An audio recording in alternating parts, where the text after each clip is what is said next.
আল্লাহর নবী বলে, আল মারআতু ইযা সাল্লাত খামসাহা ওয়া সামাত শাহরাহা ওয়া আতাআত বা'লাহা ওয়া আহসানাত ফারজাহা ফালিতাদখুল মিন আইয়ি শাইইন মিন আবওয়াবিল জান্নাতি শাআত।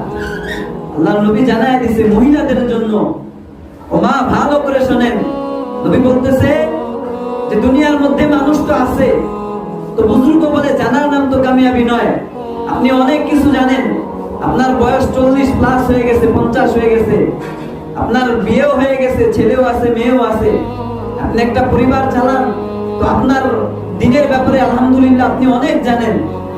তো মদিনার নবী জানায় দিতেছে যে কোনো মহিলা যদি এই 4টা কাজ করে, তো ওই মহিলা, নবী বলতেছে জান্নাতের 8টা দরওয়াজা আছে, ফালিতাদখুল মিন আইয়ি শাইইন মিন আবওয়াবিল জান্নাতি শাআত।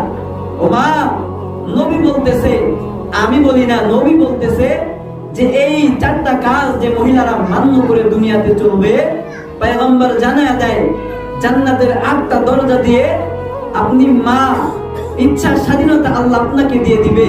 আপনি যে দরজা দিয়ে মন চায় আপনি মা সেদিন কিয়ামতের ময়দানে জান্নাতে সেই দরজা দিয়ে ঢোকার সুযোগ আল্লাহ আপনাকে করে দিবে।